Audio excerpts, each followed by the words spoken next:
Wonderful. Good morning, everyone, and thank you so much for coming to today's press availability. I'd also want to start by thanking our partners here at Chase Brexton Healthcare, a well-known, trusted, and established provider supporting sexual health here in Baltimore City. I'd also like to thank the very dedicated team at the Baltimore City Health Department who've been canvassing and providing education and outreach around monkeypox for the past few weeks. Today, Chase Brexton has begun the first of a two-day clinic to deliver 60 doses of monkeypox vaccine to city residents. I'll speak more about how those appointments fit into our overall community outreach strategy shortly, but first, I'd like to provide more background information on how Baltimore City is responding to current monkeypox cases. For some additional context, Maryland, a state of more than 6 million people, was allocated 3,300 doses of monkeypox vaccine by the CDC, of which Baltimore has received 200 doses.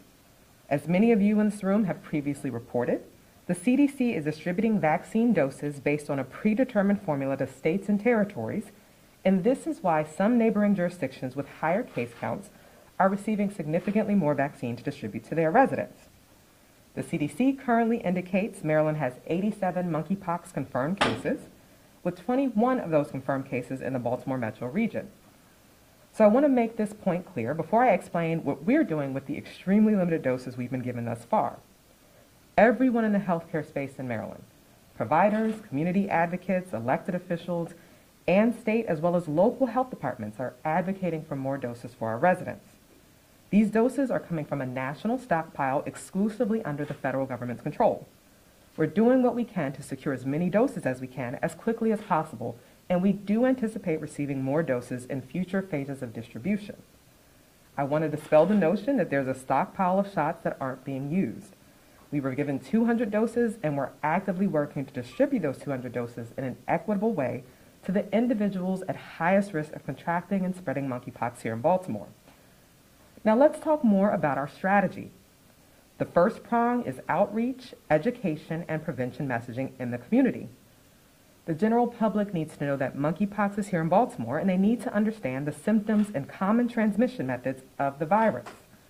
Monkeypox is usually transmitted through very close or intimate contact, and its symptoms include fever, rash, and flu-like symptoms. We've assembled a web page providing this information and much more on monkeypox that also includes shareable graphics and an FAQ. This can be found at health.baltimorecity.gov/monkeypox. Additionally, we've begun to roll out social media messaging on monkeypox. We're also educating healthcare providers across the city to ensure that they are aware of monkeypox, its symptoms, and appropriate course of action should they encounter a suspected case.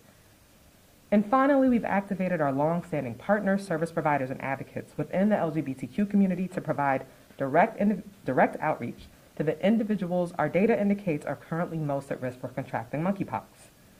It's important to note that anyone is susceptible to monkeypox if they come into contact with the virus, no matter your race, gender, or sexual orientation. Here is where I'd like to take a moment to add some nuance to this portion of our strategy. I'm a medical doctor trained at an HBCU. I'm a black woman and a mother, and I'm also the first black woman to serve as health commissioner of Baltimore, a city that is more than 60% African American. I am uniquely qualified to understand the inequities of our current healthcare system, but I'm also fortunate to be in this position to ensure that our residents at an elevated risk for contracting monkeypox are given access to the vaccine first, just as the CDC recommends. In an effort to level the playing field that advantages individuals that have access to health care, stable housing, reliable access to internet, personal transportation, and steady income, we've allocated our 200 doses as follows. 75 doses go to Chase Brexton Healthcare, 60 doses are reserved for contact tracing for confirmed contacts of those with cases, and 65 doses are for BCHD clinics and services. Our strategy is focused on reaching the truly marginalized, like the resident that's dependent on transactional sex to make rent, or the trans youth that doesn't have a permanent place to live, or the individuals on methamphetamines that are having anonymous sex while using. These are examples of where the CDC says we should start in terms of priority with such a limited supply. And we've done our level best to meet the community exactly where they are. This is why we partnered with 3 local bars for a pop-up registration event this past Saturday. Again, in an effort of equity, to offer high-risk individuals a chance to sign up for one of the 60 appointments being offered here at Chase Brexton. I'm going to close by saying that testing in Maryland is available, and it's our expectations that our providers will facilitate proper testing and sample gathering to evaluate for the potential presence of monkeypox. Once the case is confirmed, our contact tracers at the health department work with those patients on isolation strategies, as well as outreach to their close contacts, and offer treatment, testing, and post-exposure vaccines. Yesterday, I convened a meeting alongside the mayor, dozens of longtime community advocates, healthcare workers, and business owners to brief them on our efforts and hear their concerns and questions. It was a productive meeting, and I'm looking forward to working with them to help spread the word about monkeypox prevention here in Baltimore. Again, I want to thank all of our community organizations, all the advocates, Maryland Department of Health, Chase Brexton, and my incredibly talented, hardworking team at the health department for their efforts to stand up our monkeypox response. They've done an incredible job so far. Thank you. Okay. First question? Dr. DeRosa, you gave I think the 21 right case in the Baltimore region. Can you give an idea of just how high transmission has been recently? So have those cases come a lot in the last week or two over a longer period of time? So we have been identifying cases since early July, and so it's been gradual identification since early July when the first cases were detected. Yeah. What's the current case count in the city? 21 in the Baltimore metro region. So case numbers currently are still very small, and we are careful when our case numbers are very small to get into a lot of specifics around demographics of those cases for the purpose of protecting our patients. Do you think there's at all like a lag between like testing and do you think there's maybe some more unconfirmed cases out there? Like how do you like I know with COVID right now we're seeing a lot of people doing like at-home tests and maybe there's people who have symptoms but they realize it and they just are isolated at home. Do you have any indication of spread beyond just this 87 or 21 in the metro area? Yeah, that's a great question. I'll actually turn it over to Dr. Greenbaum to talk a little bit more about testing.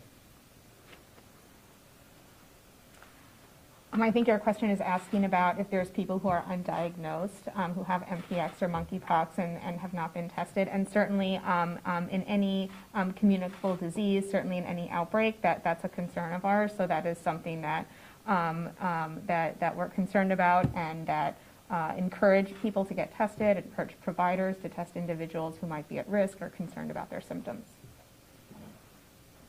Go ahead.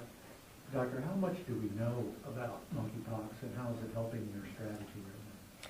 Good question. I'll start, and then certainly if some of the infectious disease docs want to jump in, by all means. So we know that monkeypox has been around for decades, typically found in West Africa.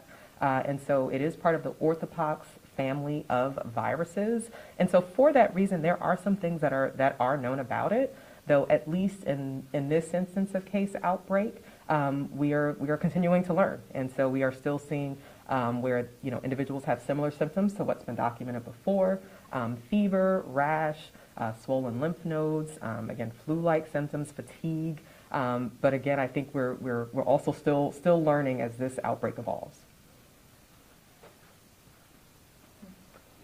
Lastly, real quick, I know it's early on with this. Has there been any conversations with the school district regarding, it's not too far from here, and can you maybe share some of the conversations you had with them? Sure. So I will say, historically, I've been meeting in Baltimore City Public Schools for 2 years, for 2.5 years since the COVID outbreak. And so often we spend time talking about just overall prevention strategies. And in our last call, we did begin talking about what are the potential risks for monkeypox. We'll continue to work with them closely, just as we have with COVID. If there are concerns within the school setting, we'll make sure that they understand, infection control and prevention. But they've been great partners so far during COVID. Is Chase Brexton the sole provider of the nurses? So I mentioned that we are also providing them in our clinics. So again, we provide sexual health services on the east side and west side. And so we have some higher risk patients that we serve that we're providing vaccine to as well. And do you all expect to acquire any more? We do. So this was the initial phase of distribution, and we are anticipating additional phases of distribution of vaccine as the state gets more supply. Okay, thank you. We have one in the center. If we were to see a spike in monkeypox, what effect might that have on already strained healthcare system? Yeah, I think that that's a very real question, and it's something that we certainly are thinking about and dealing with day to day. I do want to commend the dynamic team that we have at the health department, and so we were in the process of really operationalizing COVID into kind of day-to-day programmatics, and we again have had to kind of shift and be flexible in order to meet this growing demand. And so we'll continue to evaluate where we are with cases and what additional resources and support are needed, and we'll work with city leadership to get what we need to actively respond. Yeah, so I know that, you know, the amount of vaccine that Baltimore has is really dependent on like the state and federal government. But I think something that folks are curious about is how many doses, you know, I guess y'all still have. And is there like a lot of demand for doses, or are like these appointments filling up fast, or are they taking up, you know, I'm curious about that. Yeah, great question. I'll maybe talk generally, and then Dr. Greenbach can speak a little bit more. So I mentioned how we've kind of allocated those doses. So know that a portion of that is reserved for individuals who are close contact of confirmed cases. And so those are folks that we are actively reaching out to because they've been identified by a confirmed positive case. And so that is a little slower going. As we see positive cases, we're offering those folks vaccine. We have our partner Chase Brexton here today, who is providing vaccinations over these next 2 days through a pop-up strategy where we went to local institutions that tend to serve a higher risk community, and folks were identified and per the eligibility criteria set by the CDC, were scheduled for appointments. Additionally, we are providing some appointments for our higher risk patients, again, individuals that some of that are known to our clinic that we know have higher risk or more risk factors. Dr. Roos, would you mind explaining Chase's role in all of this? Sure, yeah, thank you. So the health department has asked us to collaboratively work together in the city and be a provider of the vaccine to patients who have been priorly identified by the health department and scheduled through the health department. In that context, the COVID pandemic certainly was helpful because we have an infrastructure for a vaccine clinic in place that we can fully utilize for this purpose here. Any other questions? I guess just, yeah, the demand for the vaccine, has there been?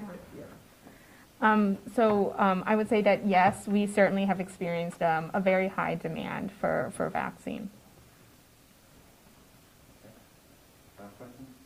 Yeah, I take it that none of the 21 in the city are juveniles. I think I heard the only juveniles are DC and California. Is that correct? Not that I'm aware of, no.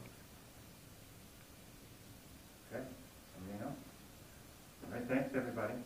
Appreciate you. Thank you.